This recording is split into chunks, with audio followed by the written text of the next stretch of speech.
कैसे जो है वो ये सजाएं बांटी गई हैं। सिर्फ इसी चीज की सजा है कि वो खान साहब का गार्ड है। आलिया हमजा साहिबा, सनम जावेद साहिबा को 5-5 साल सजा दी गई है। इसके अलावा जो लीडरशिप में डॉक्टर यास्मीन है, एजाज चौधरी, उमर चीमा, महमूद रशीद, इनको 10-10 साल सजा सुनाई दी गई है। मलक परवेज के लिए झूठा है, भाईजान के लिए वो सच्चा है, आपके लिए झूठा है, इनके लिए वो सच्चा है। क्रिमिनल में या तो उसका आप गवाही मानेंगे या बिल्कुल ही नहीं मानेंगे। यहाँ बस एक डंडा था और वो करना है, आइन कानून जाए भाड़ में, वो करना है जो कोई कह रहा है, जो तनख्वाह देने वाला कह रहा है कि ऐसे कर दें, आप कर रहे हैं। अब मुझे बताएं कि कभी आपने सुना हो कि 4 अदालतों के फैसले में सब में 10-10 साल सजा हो। तमाम तर तारीफें नबी आखिर ज़मा जो वजह कैनात हैं, जिसको ऐसे आप हैं, जिसको ऐसे मैं हूं। नाज़रीन कराम, कोट लखपत जेल के बाहर इस वक्त मौजूद हूँ। तरीके इंसाफ के 9 मई के केसेस, थाना शादमान जलाओ गिराओ केस के हवाले से आपको अपडेट दे रहा हूँ। उसके अंदर तमाम तर जो लोग FIR के अंदर नामजद किए गए थे, उनको तकरीबन को 10-10 साल की सजा सुना दी गई है। इसके अंदर एक मज़ाहिया बात यह है कि 16 साल का एक बच्चा जो कि जिसका ID कार्ड भी नहीं बना, उसको भी सजा सुना दी गई है और उसको 10 साल की सजा सुना दी गई है। सनम जावेद साहिबा, आलिया हमजा साहिबा, उनको भी 5-5 साल की जो है वो सजा सुना दी गई है। सीनियर वकील हमारे साथ मौजूद है, उनसे हम गुफ्तगू करेंगे। सर बताइएगा कि 16 साल के बच्चे को भी 10 साल की सजा सुना दी गई। इसके लिए मैंने एक जुवेनाइल की एप्लीकेशन भी दी थी जज साहब को कि ये माइनर है और ये तकरीबन वकूए के कुछ 6-7 माह बाद जाके इसका ID कार्ड बना है। 10 साल के बच्चे को 16 साल के बच्चे को सजा दी जा सकती है? नहीं, ये ट्रायल कर ही नहीं सकते जनाब। यहाँ पे कैसे कर असल बात यह है कि जब उनकी एप्लीकेशन 5 दिन पहले उनके सामने आ गई थी, उस बंदे की बेल ही जुवेनाइल की बुनियाद पे हुई थी, तो अदालत और प्रोसिक्यूशन को पता नहीं है कि ये जुवेनाइल है। लेकिन उसके बावजूद ये जो 3 बच्चे बरी किए हैं, 4, ये जो हमें मेरा भाई बता रहा था, वो तीनों जुवेनाइल्स हैं, उनको बरी कर दिया है, चौथे जुवेनाइल को सजा सुना दी है। मतलब यहाँ जो फैसले हैं, अगर ये खुद लिखें और खुद रिकॉर्ड पढ़ के सुनाएं तो मेरे ख्याल में तो ऐसी सजाएं नहीं हो सकती। सर आलिया हमजा साहिबा का जब ये FIR दी गई, वो कस्टडी में थी, और जिसका वीडियोस फुटेज मौजूद हैं लाहौर हाई कोर्ट के अंदर जो है IG साहब एक्सेप्ट करते हैं कि वो उनकी कस्टडी के अंदर हैं, तो फिर कैसे उनको सजा होगी? सर ये तो जज साहब जवाब देंगे ना। इनकी मौजूदगी में उन्होंने तोड़ा है, मतलब ये खुद लेके गए उनको शाद माता ने। यहाँ ऐसे लोग भी हैं जो 18 मई 2023 को जेल से निकले हैं, जेल से गिरफ्तार करने के बाद 9 मई के मुकदमे में डाल दिए गए, वो भी ट्रायल भुगत रहे हैं मुख्तलिफ मुकदमात में। यहाँ बस एक डंडा था और वो करना है, आइन कानून जाए भाड़ में, वो करना है जो कोई कह रहा है, जो तनख्वाह देने वाला कह रहा है कि ऐसे कर दें, आप कर रहे हैं। अब मुझे बताएं कि कभी आपने सुना हो कि 4 अदालतों के फैसले में सब में 10-10 साल सजा हो? मतलब कोई 1 साल वधा लो घटा लो, कुछ तो थोड़ा जल्दी बदल ही लो ना। एक ही गवाह है, कितनी जगह उसको इस्तेमाल करना है। सबका एक ही गवाह है। हाँ जी, मलक परवेज के लिए झूठा है, भाईजान के लिए वो सच्चा है, आपके लिए झूठा है, इनके लिए वो सच्चा है। क्रिमिनल में या तो उसका आप गवाही मानेंगे या बिल्कुल ही नहीं मानेंगे। अब मेरे 17 लोग थे, 17 में इनका मोस्टली का सेम रोल है। 11 बरी कर दिए, 6 को 10 साल सजा कर दिया गया, जिसमें एक जुवेनाइल भी है। जानते हुए उसका शनाख्ती कार्ड लगाए, 342 में उम्र लिखी है, उसके बावजूद उसको सजा दे रहे हैं। आलिया हमजा साहिबा की मैं बात कर रहा था आपसे, उनको अगर वो IG साहब एक्सेप्ट कर रहे हैं और उसके बाद उनकी फुटेज भी है कि वो जेर हिरासत हैं जब ये FIR दी गई, तो फिर ये कैसे मुमकिन कैसे हुई है सजा? कैसे मैंने आपको बताया कि जज साहब बताएंगे कि कौन से फरिश्ते ने आके गवाही दी है कि वो उन्होंने 768 का मुकदमा किया है। आज एक और बड़ी इंटरेस्टिंग जज साहब के सामने रखी गई है कि ये वो तो उनकी कस्टडी में थी। है। दूसरी बात मैं आपको बताऊं कि 342 का बयान होता ही यही है। दूसरी बात बताऊं कि आज साहब फरमा रहे थे कि जो इल्ज़ाम था शाह महमूद कुरैशी पे, सॉरी मियां महमूद रशीद के, उन्होंने जाके फायरिंग की थाने के बाहर, वो झूठ है, मैं नहीं मानता। वो इसलिए कि 3 दिन पहले पुलिस की तरफ से एक रिकॉर्ड सामने आ गया था कि उन्होंने 1700 गोली चला दी है। तो अगर वो हमारी गोलियां चलना एक्सेप्ट करते तो उनको 1700 गोली वो भी चलनी माननी पड़नी थी, जिसकी वजह से साहब बहादुर ने ये फैसला सुना दिया है। बहरहाल अल्लाह ताला खैर करेगा जी, ये फैसले रद्दी की टोकरी में जाएंगे हाई कोर्ट में। पहले इस्लामाबाद में सिपरा का दिया हुआ फैसला 15 दिन बाद फारिग हो गया है, ये भी ऐसे ही जाएंगे। नहीं, अब हाई कोर्ट जाएंगे आप लोग? जी बिल्कुल हाई कोर्ट जाएंगे, हमारे पास जो प्लेटफॉर्म है हम उसको इस्तेमाल करेंगे इंशाल्लाह। जी नाज़रीन, बाकी वकला भी तरीके साहब के मौजूद हैं, उनसे भी जो है इस केस के हवाले से हम जो है वो गुफ्तगू करेंगे, आपके सामने रखेंगे कि फैक्ट क्या हैं और किस बुनियाद पर जो है वो ये सजाएं सुनाई गई हैं। आपके सामने है कि जो लोग पुलिस की ज़ेर हिरासत थे, उन पर भी ये मुकदमा जो है वो दर्ज किए गए हैं। यानी कि पुलिस की जेर हिरासत के दौरान उन्होंने जाके जो है वो थाना शादमान पर हमला किया है। मजीद जो है वो वकला से हम गुफ्तगू करेंगे। सर बताइएगा कि 16 साल के बच्चे को भी 10 साल की सजा सुना दी गई है और बाकी लीडरान को भी 10-10 साल की सुना दी, किस बुनियाद पर सजाएं हैं? सर जो वर्कर्स के हवाले से सजाएं ये सरासर नाइंसाफ़ी है। इसमें एक हाफिज अरशद साहब हैं जो खान साहब के गार्ड हैं और 9 मई को बकुए के दिन वो मेरे साथ उधर मौजूद थे, क्योंकि मैं भी इस्लामाबाद हाई कोर्ट में मौजूद था जब उसकी टेरिटोरियल ज्यूरिसडिक्शन में खान साहब को इलीगल अरेस्ट किया। वो 3 दिन उधर मौजूद रहे हैं और इस बात से इन केसेस का फैसला लगाया जा सकता है कि हाफिज अरशद जैसा बंदे को अगर सजा हो सकती है सिर्फ इसी चीज की सजा है कि वो खान साहब का गार्ड है।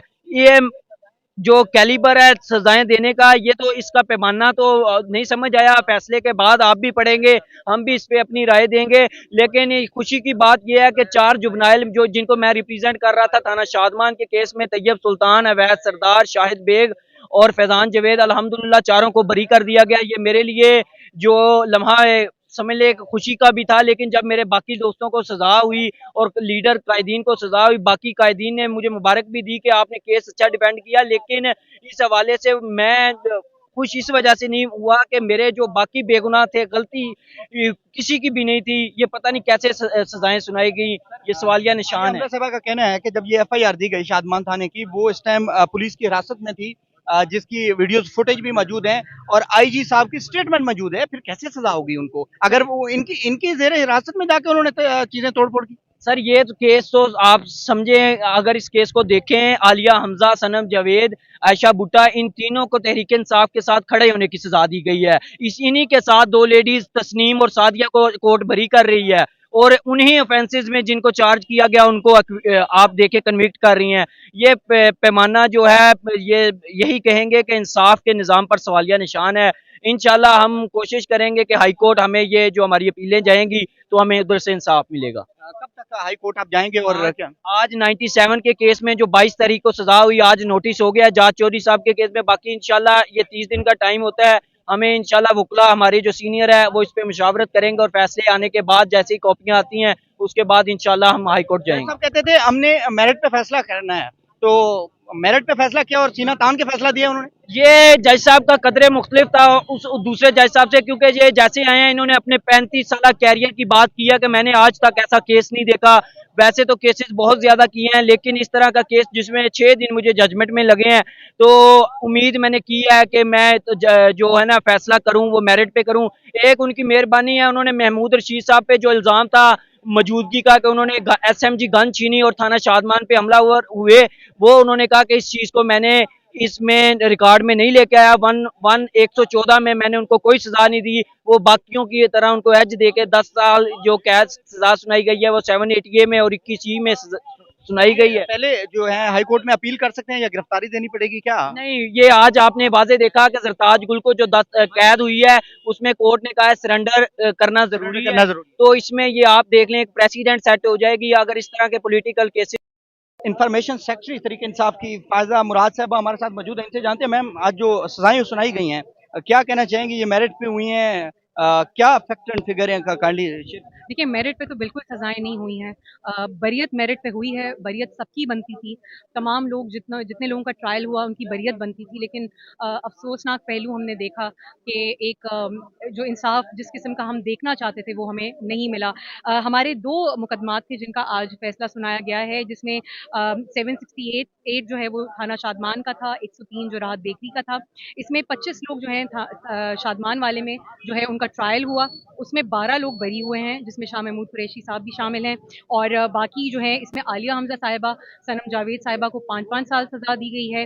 इसके अलावा जो लीडरशिप में डॉक्टर यास्मीन हैं, एजाज चौधरी, उमर चीमा, महमूद रशीद, इनको 10-10 साल सजा सुनाई दी गई है। और सनम जवेद साहब को 5 साल 5-5 साल, जी जी, उन दोनों को 5-5 साल दी गई। क्या वजह? देखिए उन्होंने जो जज साहब ने लिस्ट ऐसी है। देखिए जज साहब ने रीजंस तो अभी वो तो जब तक हम ऑर्डर पढ़ेंगे नहीं, डिटेल्ड ऑर्डर हमारे सामने आएगा तो मैं उम्मीद करती हूँ उसमें वजूहात लिखी होंगी कि कैसे जो है वो ये सजाएं बांटी गई हैं।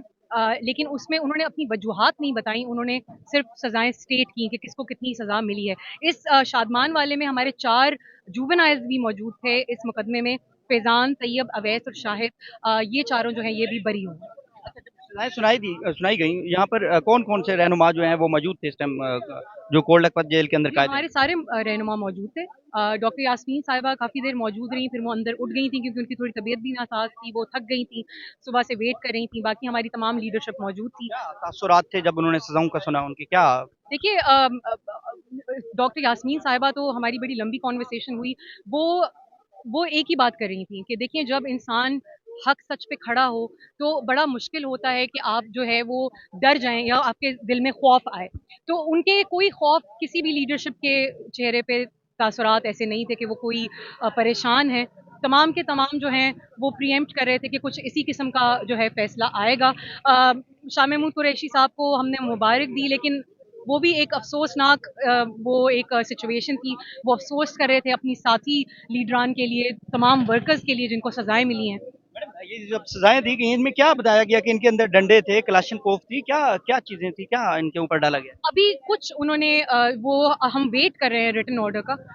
अभी कोई वजूहात जो हैं जज साहब ने वो हमें नहीं बताएं कि किस वजूहात पे कौन से मुलजिम को कितनी सजा क्यों दी गई है। वो अब हम रिटन ऑर्डर जब तक नहीं देखेंगे हम उस पर कॉमेंट नहीं कर सकते। लास्ट में कुछ कहना चाहेंगे अदालती निजाम पर देखिए 26वीं अमेंडमेंट के बाद जो अदालती निज़ाम का हाल है आपके सामने है। इंसाफ की उम्मीद रखनी चाहिए, अच्छी बात है। Tehreek Insaf as a party हर जो है वो कानूनी फोरम खटखटाएगी इन सज़ाओं के बाद भी। और हमेशा से हमारा ये मौक़िफ़ रहा है कि हम कानूनी हर हरबा जो है वो इख्तियार करेंगे। लेकिन अफसोसनाक पहलू ये है कि आपने सियासी बुनियादों पर लोगों को जो है वो इतनी इतनी लंबी सज़ाएं दी सिर्फ सियासी वाबस्तगी पर। जिन लोगों ने प्रेस कॉन्फ्रेंसेस की, जिन लोगों ने पार्टी छोड़ी, वो मेन मुल्ज़मान कहा जाता था कि ये परपट्रेटर्स हैं, ये मास्टरमाइंड्स हैं। लेकिन आज आपने देखा कि उन उन लोगों के कहीं नाम सामने नहीं आते। कम उम्र बच्चे को भी सजा दी गई है कोई 10 साल नहीं, अभी वो 4 कम उम्र बच्चे थे, वो बरी हुए हैं, वो बरी ये हुए भी हैं। बताया गया परवेज साहब बता रहे थे कि 10 साल की सजा दी गई है कम उम्र बच्चे को वो फिर परवेज़ साहब शायद बेहतर बता सकते हैं। मुझे 4 बाकी सबको वो एक होप तो है, एक उम्मीद तो होती है कि इंसाफ मिले। वर्कर्स के लिए वो बड़े परेशान थे पहले सारे लीडरान, लेकिन कोई अफसरदगी, कोई अफसोस नहीं देखा क्योंकि वो एक ही बात करते हैं कि हम हक और सच के लिए खड़े हैं, डट कर खड़े हैं और इंशाल्लाह ये वक्त भी गुजर जाएगा। नाज़रीन किराम गुफ्तगू जो है आपने मुलाहिज़ा की